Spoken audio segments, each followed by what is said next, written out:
Welcome to this IELTS listening practice test. There are 4 sections and 40 questions in total. Each recording is played only once. You'll have time to read the questions before each part and check your answers afterward. At the end, you'll get 10 minutes to transfer your answers. Get ready with a pen and paper. Now let's begin section 1.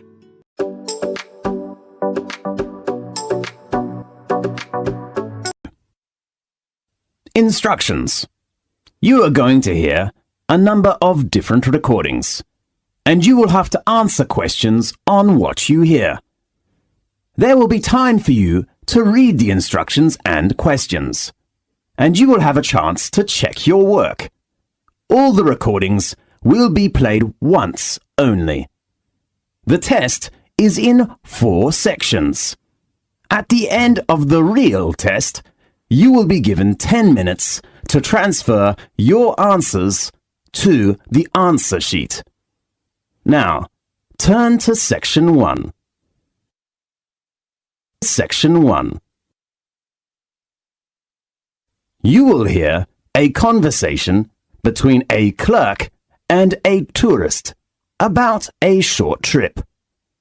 First, you have some time to look at questions 1 to 5.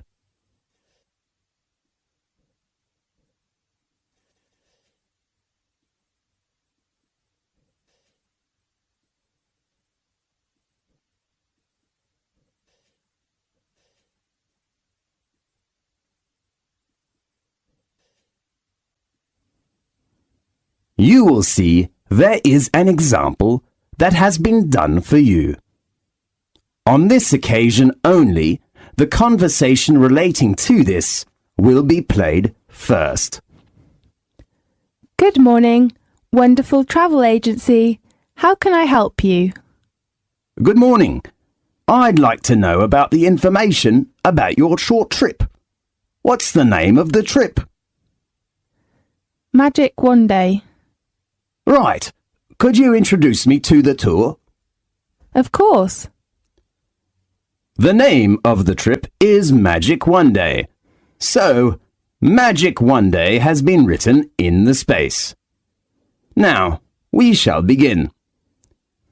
You should answer the questions as you listen, because you will not hear the recording a second time. Listen carefully and answer questions 1 to 5. Good morning, wonderful travel agency. How can I help you? Good morning. I'd like to know about the information about your short trip. What's the name of the trip? Magic One Day. Right. Could you introduce me to the tour? Of course, and we will give you a 5% discount if you book the latest trip. Fine. When is the next one going? We have a trip every Saturday, which usually departs at 8 o'clock in the morning. And when will we come back? About 6 o'clock in the afternoon. Fine. How about the type of transportation? We like to keep our tours small, so we offer a coach or a minibus. That's great. So how many tourists are there in one group? Usually we take about 15 to 20 tourists, but you know it is peak time now, so the number is up to 25 tourists. Well, that sounds good. So, how much is the tour price? As I said, I will give you a 5% discount, so the cost is £18 for each person. Great! Does it include lunch? No, but the guide fee has been included. Do I need to book a seat? Yes, at peak season, in order to ensure your position, seat reservation is needed. So the tourist has to reserve a seat at least 2 days before leaving. Now, look at questions 6 to 10.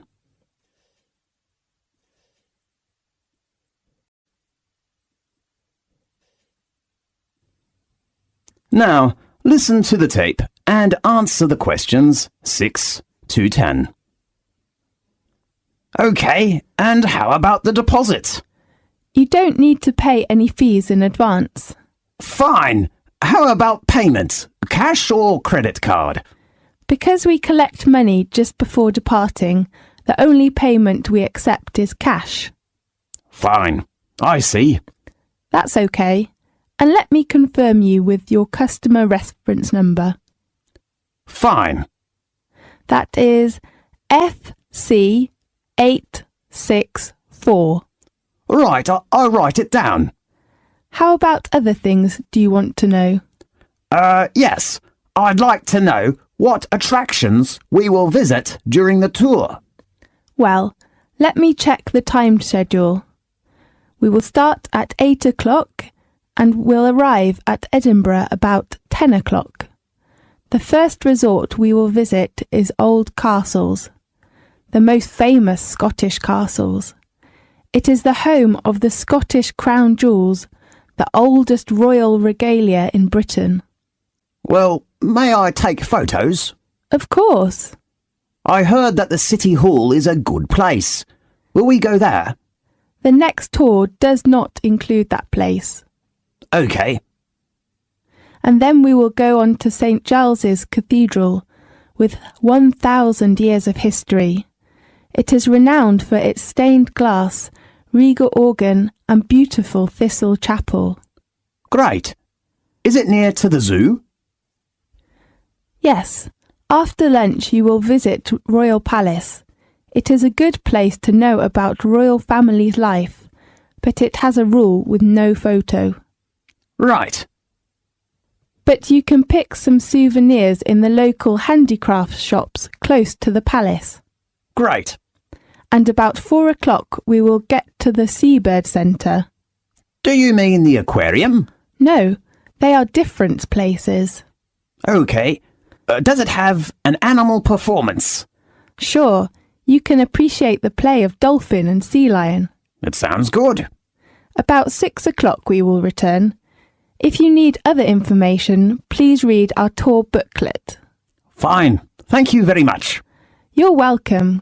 Goodbye. Goodbye. This is the end of section 1. You now have half a minute to check your answers.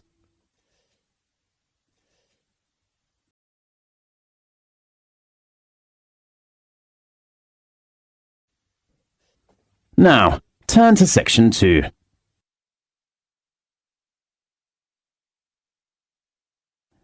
Section 2. You will hear a conversation between a doctor and a student. First, you have some time to look at questions 11 to 15.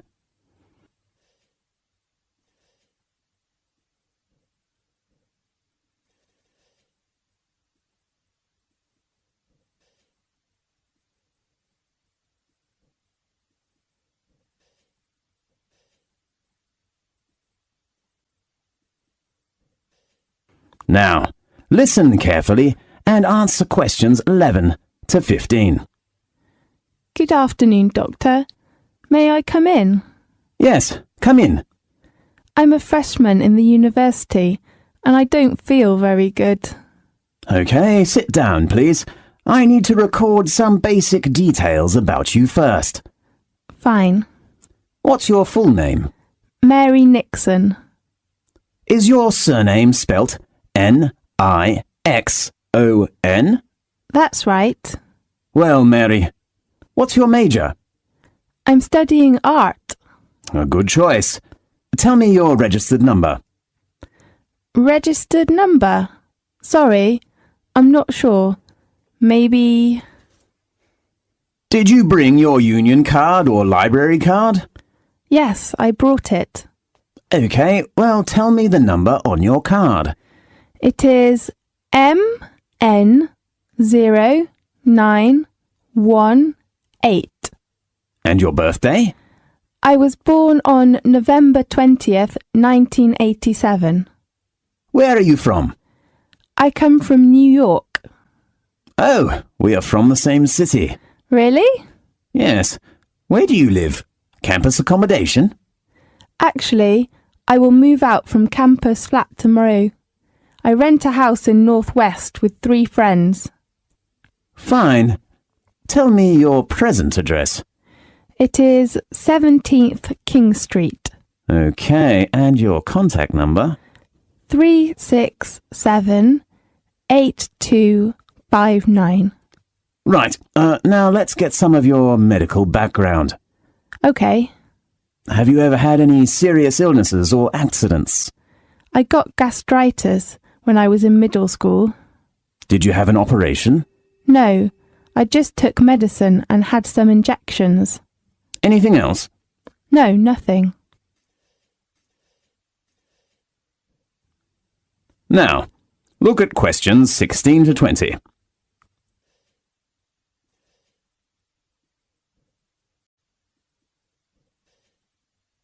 Now listen to the tape and answer the questions 16 to 20. So, Mary, what's your trouble? Well, recently I've been having some trouble with my head and eyes and nose. Oh no. I think I've got a terrible flu. Maybe or maybe not. Describe your problem specifically. Okay. Since last week I've been sneezing, and sometimes I can't stop, and even later I begin to feel dizzy. Do you get a fever? No. Did you attend any unusual activities during the last week? Let me think. No, nothing special. Yeah, I had camping last Monday. To where? Eastern Mountain. You know there are lots of beautiful flowers. We took many photos there. So your illness has lasted for 1 week? Yes, but sometimes I'm fine. I don't know why. Do you have any allergies? I remember I got allergic to mango when I was a child, but now I'm fine. How about flowers? I mean, pollen. You mean I'm allergic to pollen? Yes. What should I do? I suggest you take some medicine first and drink more water. Okay. And then, if your symptoms are getting worse, I suggest you go to a hospital to check. Okay. Thank you very much. I hope you will recover soon. Thanks. Goodbye. Goodbye. This is the end of section 2. You now have half a minute to check your answers.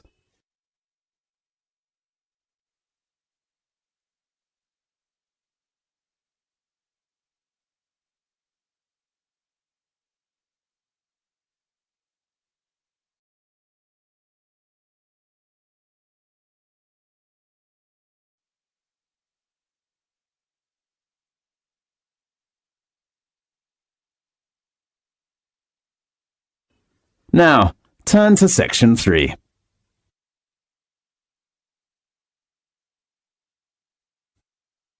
Section 3.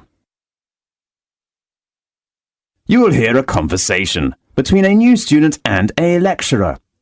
First, you have some time to look at questions 21 to 25.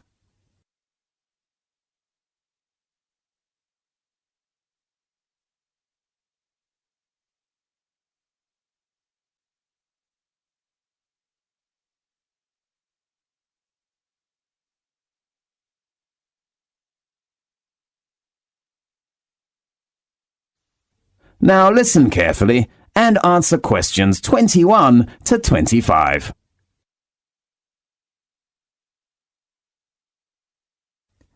Good morning. May I come in? Yes, come in, please. I'm a new student and I'm looking for the Office of Engineering faculty. Is this the right place? Yes, this is the Faculty of Engineering. How can I help you? I know there was an orientation meeting last Friday, but I didn't attend that meeting. So I'm wondering if someone could give me some information about, the campus life or course requirements or something like that. Yes. Sit down, please. Where shall we begin? Firstly, how many lectures do I have to attend every week? You know, there are not too many lectures of postgraduate courses. Let me check. Oh, you have lectures on Monday, Wednesday, and Friday afternoon, from 2 p.m. to 4 p.m. How often do I have to attend seminars in a week? Well, there is only one group seminar on Thursday morning at 9 o'clock. You mean a group? Yes, How many people are there in one group? about 3 to 5. Fine. You will discuss about 20 minutes, and then the representative of your group will give a short presentation. A presentation? Right. Do all members in the group have a chance to give a presentation? Maybe. And then your subject advisor will give you a mark. A mark? Does that mean the representative's mark is all members' mark? That's right. How about attendance? The postgraduate attendance is only 70%, but a few students will be absent in our faculty. Fine. Should I choose the time? Because I have a part-time job. I am afraid not. You know, the postgraduate course is very intensive. We do not suggest that our students do any other jobs. Yes, I see. I will spend time on my course. Oh, how many modular courses are there in the coming academic year? You have 3 modular courses from September to June next year. Okay. Now, look at questions 26 to 30.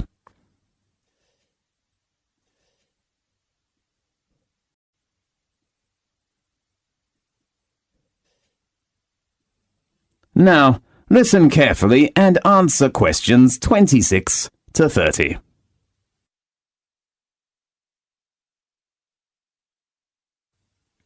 Anything else I can help you with?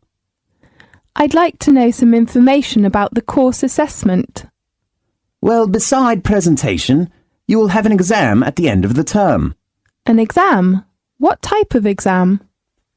It's an open book exam, Fine. but your main assessment is the assignment. You mean homework? Yes, you will have to write an assignment with 6,000 to 7,000 words every month. 6,000 to 7,000? Yes. Oh, how about the topic? Your tutor will give you some advice on the topic based on some course handouts or reference books, but you have to narrow the topic by yourself. So can I choose the topic of essay by myself? Yes, of course. Great. You must pay attention to your essay deadline. All assignment work must be handed in before the deadline your tutor gives you. When should I visit my tutor? You should check your tutor's name and contact number on our website. Fine. Do you have a library card?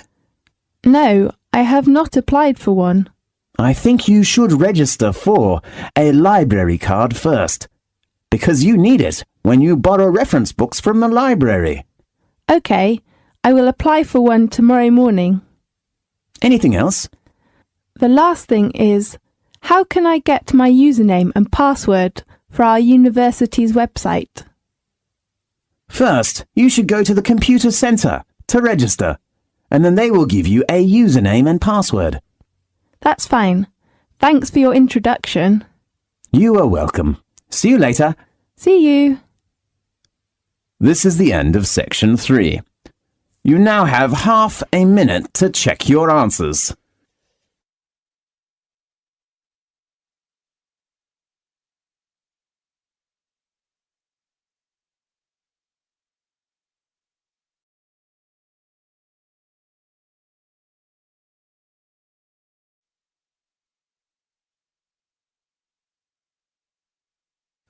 Now, turn to section 4.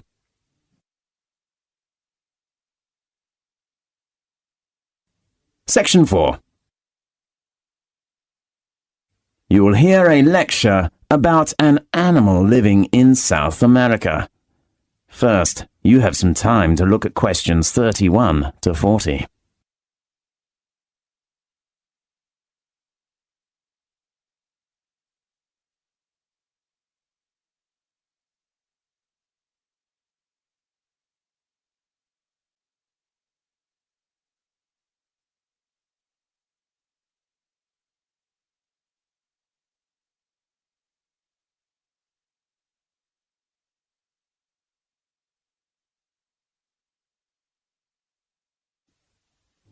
Now listen carefully and answer questions 31 to 40.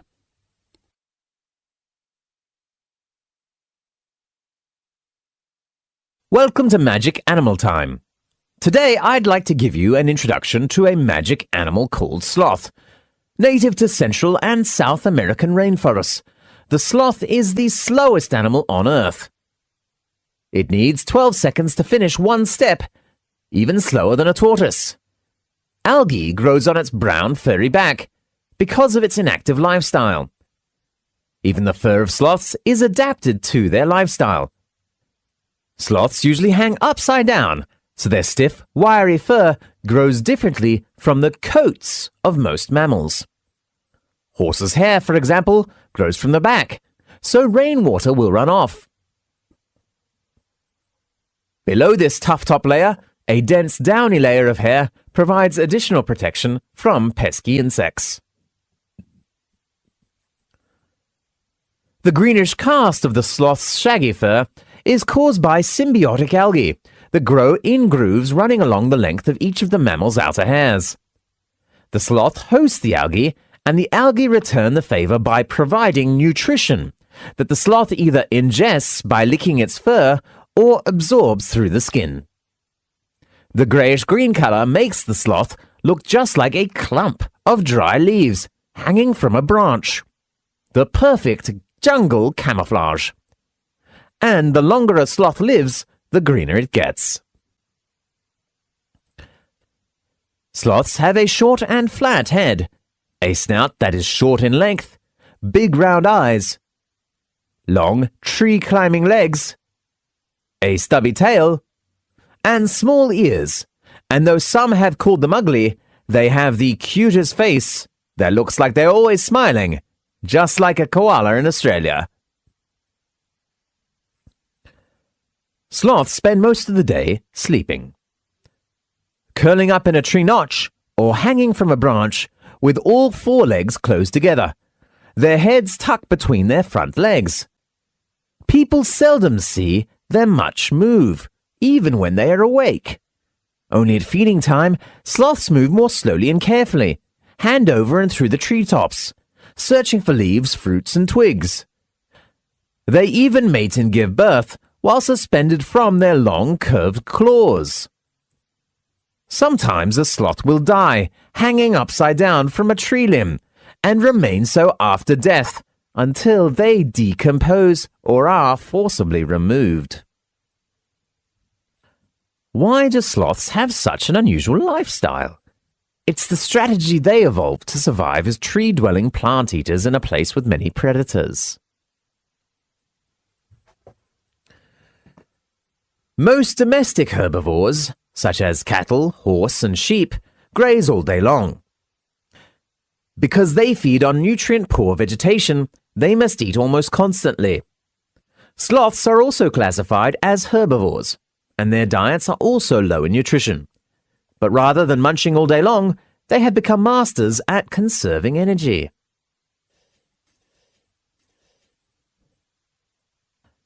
As any athlete knows, maintaining muscle requires large quantities of food energy, far more than a sloth's vegetarian diet can provide. Sloths are relatively inactive and usually spend most of their day hanging upside down, so they can get by with half as much muscle mass as similar-sized mammals. Hence, they don't need to eat too much. In addition, because of heavy muscle, sloths weigh far less than other mammals. This makes it possible for them to climb on thin branches high in the tropical forest canopy, where they can more easily find food and avoid heftier predators. Keeping a high body temperature also takes energy. Sloths fulfill this need by maintaining a lower average body temperature than other mammals. Dogs, cats, horses, sheep, and cows all have average body temperatures between about 100 and 103 Fahrenheit, but a sloth's average body temperature is about 93 degrees Fahrenheit. Equally important, a sloth's body temperature fluctuates with the surrounding temperature. Like snakes and frogs, which are cold-blooded creatures, a sloth's body temperature is highest on warm, sunny days and lowest at night and on rainy days. Sometimes, a sloth takes a sun bath in the morning, warmed up. Then, during the hottest times of day, it hides in the shade so it won't overheat. During a 24-hour period, a sloth's body temperature may vary as much as 10 degrees Fahrenheit. If the body temperature of a person, a cat, or a dog varies just 5 degrees Fahrenheit, it can be life-threatening. Because sloths have difficulty moving over land, they spend most of their time in the trees. They can get just about everything they need high above the forest floor, even water, which comes from eating juicy leaves and licking up drops of morning dew. Short bursts of feeding, followed by long periods of inactivity, make sloths less vulnerable to large raptors, such as harpy eagles and other carnivores, such as ocelots. As long as sloths remain perfectly quiet and still, they're nearly impossible to detect. At feeding time, a sloth reaches out, grabs an overhead branch with its flexible feet, and tugs until the food is within reach of its long tongue. After pulling the vegetation into its mouth, the sloth clips the leaves with its hard, tough lips and slowly grinds them with a large, peg-like teeth. A sloth digests its food just as it does everything else, very slowly. People usually digest their food in about a day, but sloths can take about a month to finish the process. As soon as a sloth swallows a mouthful of pulverized plants, the bacteria in its stomach and intestines begin breaking down the food. It takes many hours for the bacteria to digest the tough plant material that makes up a sloth's diet. Only then can the sloth absorb the nutrients it needs to live and grow. So, do you have a new understanding about the slow but not lazy animal? Next week, we will talk about... This is the end of section 4. You now have half a minute to check your answers.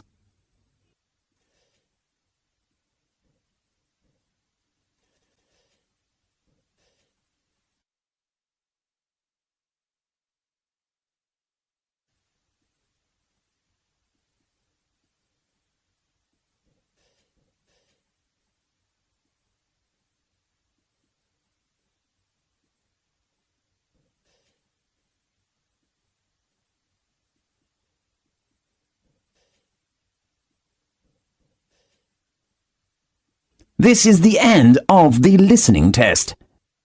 You now have 10 minutes to transfer your answers to the listening answer sheet.